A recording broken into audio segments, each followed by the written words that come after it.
নজর রাখছে এই মুহূর্তে আমরা ময়নার খবরের দিকে, কারণ দেখতে পাচ্ছে যে ভোটের আগে উত্তপ্ত পূর্ব মেদিনীপুরের এই ময়না বিজেপি কর্মী বাড়িতে রীতিমতো হামলার অভিযোগ। বিজেপি কর্মী পরিবারকে মারধরের পর্যন্ত অভিযোগ করছে। তৃণমূলের বিরুদ্ধে হামলার অভিযোগ। ময়নার বাগচা গ্রাম পঞ্চায়েতের খিদিরপুর গ্রামে সেখানে এই ঘটনা ঘটেছে, যেখানে এক বিজেপি কর্মীর বাড়িতে হামলা হয়। প্রসূন রয়েছেন আমাদের সঙ্গে। প্রসূন, এখন কি পরিস্থিতি?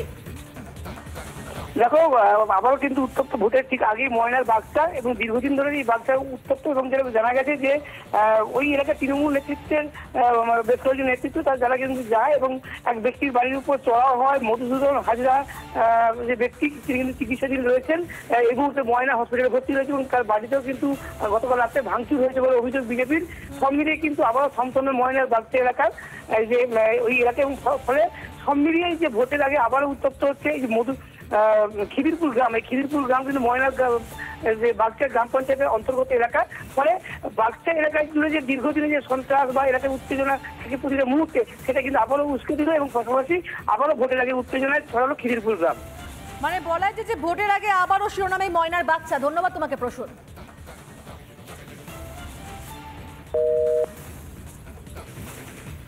আপনারা শুনলেন যে ভোটের আগে কিভাবে উত্তপ্ত হয়ে পড়েছে পূর্ব মেদিনীপুরের ময়না। সেখানে এক বিজেপি কর্মীর বাড়িতে রীতিমতো হামলা হয়েছে এমনটা অভিযোগ সামনে আসছে। সেই বিজেপি কর্মী পরিবারকে মারধরের পর্যন্ত অভিযোগ সামনে আসছে এবং তৃণমূলের বিরুদ্ধে হামলার অভিযোগ। গুরুতরভাবে জখম অবস্থা, এখন হাসপাতালে চিকিৎসাধীন সেই বিজেপি কর্মী।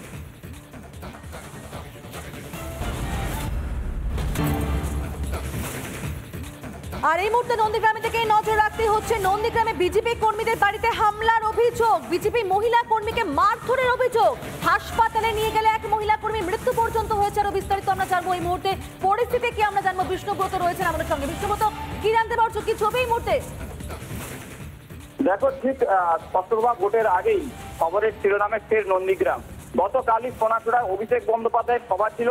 সেই সভার পরেই কিন্তু তৃণমূল আশ্রিত দুষ্কৃতীরা নন্দীগ্রামের সোনাচূড়ায় 25 থেকে 30টি বাড়িতে ভাঙচুর চালায়, এমনকি বিজেপি ওই জায়গায় বেশ কিছু তৃণমূল বিজেপি সমর্থক তারা কিন্তু আহত হয়েছেন। তার মধ্যে রথিবালা আলী বলে এক বিজেপি সমর্থক মহিলা, তার মৃত্যু হয়েছে বলে আমরা জানতে পারছি বিজেপি পক্ষ থেকে।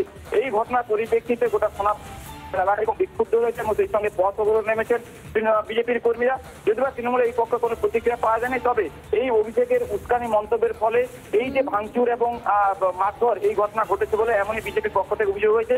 এই পরিপ্রেক্ষিতে আজকে সোনাচূড়া এবং বিভিন্ন জায়গায় নন্দীগ্রামে বন্ধের ডাক দেওয়া হয়েছে এবং অবরোধের ডাক দেওয়া হয়েছে বিজেপির পক্ষ থেকে। ধন্যবাদ তোমাকে। অর্থাৎ এই মুহূর্তে রতনপুর বাস স্ট্যান্ডে সেখানে পথ অবরোধ চলছে বিজেপি কর্মী সমর্থকদের তরফ থেকে। কি বলছেন বিক্ষোভকারীরা, শুনবো। ভারতীয় সংবিধান প্রত্যেক মানুষের গণতান্ত্রিক অধিকার দিয়েছে, প্রত্যেকে যে কোনো রাজনৈতিক দল করতে পারে। কিন্তু কালকের অভিষেক বন্দ্যোপাধ্যায় নন্দীগ্রামে এসে সভা করার পর যে উস্কানিমূলক মন্তব্য করে গেছে, তার প্রতিফলন স্বরূপ গতকাল সারা রাত্রি ধরে আমাদের সোনাচূড়া গ্রাম পঞ্চায়েত এলাকায় প্রত্যেকটি ভারতীয় জনতা পার্টির কর্মী নেতৃত্বর বাড়িতে গিয়ে লুটপাট করা হয়েছে, ভাঙচুর করা হয়েছে, মহিলাদের সম্ভ্রম লুট করা হয়েছে। প্রায় 50 জনের বেশি মানুষজনকে এমনভাবে মেরেছে, একজন মারা গেছে এ পর্যন্ত আমাদের কাছে খবর আছে। আরও বাদ বাকি প্রায় 50-এর বেশি ভারতীয় জনতা পার্টির কর্মী মৃত্যুর সঙ্গে পাঞ্জা লড়ছে। আমরা তারই প্রতিবাদে আমরা রতনপুর বাস স্ট্যান্ডে অবরোধ। আর এই রায় আসার পর গোটা রাজ্য জুড়ে যখন সবাই কথা বলছে, সবাই যখন সরকারকে দুষছে, তখন মুখ্যমন্ত্রী মমতা বন্দ্যোপাধ্যায় বলেই ফেললেন যে এই রায় আমি মানব না, এই রায় বিজেপির রায়। আপনারা জানেন যে ওবিসি সার্টিফিকেট কতটা গুরুত্বপূর্ণ। ওবিসি সার্টিফিকেট দেওয়ার ক্ষেত্রে যেমন নাপিত, কর্মকার, এই যারা এই বিভাগে পড়েন তাদের যেমন দেখা হয়, তেমনি দেখা হয় তারা কতটা আর্থিকভাবে পিছিয়ে রয়েছে। কিন্তু সেই সব না দেখে অভিযোগ করা হচ্ছে শুধুমাত্র তোষণ করার জন্য ওবিসি সার্টিফিকেট সবাইকে দিয়ে দেওয়া হয়েছে। হাইকোর্টের রায় না মানার যেন প্রতিজ্ঞা করে ফেলেছেন মুখ্যমন্ত্রী মমতা বন্দ্যোপাধ্যায়। এই রায় সামনে আসার পর তিনি বলছেন চাকরি বাতিলের রায়ে তিনি যেমন মানেননি, ঠিক তেমনিও ওবিসি শংসাপত্র বাতিলের রায়ও তিনি মানছেন না। মুখ্যমন্ত্রীকে অবশ্য আক্রমণ করতে ছাড়েনি বিজেপি। খোদ প্রধানমন্ত্রী পর্যন্ত ওবিসি শংসাপত্র নিয়ে তুলোধনা করেছে রাজ্যকে। হ্যাঁ, কোর্ট একটা রায় দিয়েছে, দিতে পারে। সব রায় যে আমায় মানতে হবে তার তো কোনো মানে নেই। এই রায়টা বেআইনি রায়। যে রায় দিয়েছে যেই দিয়ে থাকুন, নাম বলবো না, জাজমেন্ট নিয়ে বলা যায় বিজেপির রায় এটা আমরা মানবো না। ওবিসি রিজার্ভেশন চলছে, চলবে। লোকসভা ভোট চলাকালীনই সংরক্ষণ নিয়ে ইন্ডি জোটকে বিত্তে ছাড়ছে না বিজেপি, কিন্তু বুধবার ওবিসি নিয়ে হাইকোর্টের রায় ফের একবার চর কষালো রাজ্য সরকারের গালে।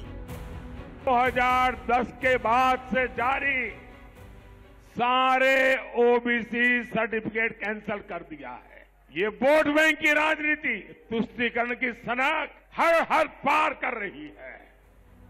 ये वोट बैंक पॉलिटिक्स की पराकाष्ठा। মুখ্যমন্ত্রীর সেই এক রায়, তিনি আইন আদালত মানেন না, বিচার ব্যবস্থাকে আক্রমণ করতে দ্বিতীয়বার ভাবেন না। যে রায় দিয়েছে যেই দিয়ে থাকুন, নাম বলবো না, জাজমেন্ট নিয়ে বলা যায় বিজেপির রায় এটা আমরা মানবো না। ওবিসি রিজার্ভেশন চলছে, চলবে। তবে মমতা সুপ্রিম কোর্টে গেলেও জিততে পারবে না বলে চ্যালেঞ্জ জানিয়েছেন বিরোধী দলনেতা শুভেন্দু অধিকারী। মমতা ব্যানার্জি বলছেন আমি মানি না। হ্যাঁ, আপনি সুপ্রিম কোর্টে যেতে পারেন, আলটিমেটলি আপনি জিততে পারবেন না, কারণ আপনি পদ্ধতিগতভাবে নতুন ওবিসি যুক্ত করতে গেলে ভারত সরকার এবং ওবিসি কমিশনের অনুমোদন নেননি। আইন না মেনে সংখ্যালঘুদের ওবিসি সংরক্ষণ দেয়া কি শুধুই ভোট ব্যাংকের জন্য?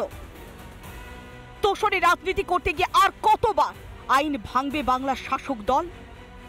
রিপাবলিক বাংলা। আর এই মুহূর্তে নন্দীগ্রামে থেকে নজর রাখতে হচ্ছে নন্দীগ্রামে বিজেপি কর্মীদের বাড়িতে হামলার অভিযোগ, বিজেপি মহিলা কর্মীকে মারধরের অভিযোগ, হাসপাতালে নিয়ে গেলে এক মহিলা কর্মী মৃত্যু পর্যন্ত হয়েছে। আরো বিস্তারিত আমরা জানবো এই মুহূর্তে, পরিস্থিতি কি আমরা জানবো। বিষ্ণুব্রত রয়েছেন আমাদের সঙ্গে। বিষ্ণুব্রত, কি জানতে পারছো, কি ছবি এই মুহূর্তে? দেখো, ঠিক স্পষ্টভাবে ভোটের আগেই খবরের শিরোনামে ফের নন্দীগ্রাম। গতকালই সোনাচূড়ায় অভিষেক বন্দ্যোপাধ্যায়ের সভা ছিল, সেই সভার পরেই কিন্তু তৃণমূল আশ্রিত দুষ্কৃতীরা নন্দীগ্রামের সোনাচূড়ায় 25 থেকে 30টি বাড়িতে ভাঙচুর চালায়, এমনকি বিজেপি ওই জায়গায় বেশ কিছু তৃণমূল বিজেপি সমর্থক তারা কিন্তু আহত হয়েছেন। তার মধ্যে রথিবালা আলী বলে এক বিজেপি সমর্থক মহিলা, তার মৃত্যু হয়েছে বলে আমরা জানতে পারছি বিজেপি পক্ষ থেকে। এই ঘটনার পরিপ্রেক্ষিতে গোটা সোনা এবং বিক্ষুব্ধ হয়েছে এবং সেই সঙ্গে পথ অবরোধ নেমেছেন বিজেপির কর্মীরা। যদিও তৃণমূলের এই পক্ষে কোনো প্রতিক্রিয়া পাওয়া যায়নি, তবে এই অভিষেকের উস্কানি মন্তব্যের ফলে এই যে ভাঙচুর এবং মারধর এই ঘটনা ঘটেছে বলে এমনই বিজেপির পক্ষ থেকে অভিযোগ হয়েছে। এই পরিপ্রেক্ষিতে আজকে সোনাচূড়া এবং বিভিন্ন জায়গায় নন্দীগ্রামে বন্ধের ডাক দেওয়া হয়েছে এবং অবরোধের ডাক দেওয়া হয়েছে বিজেপির পক্ষ থেকে।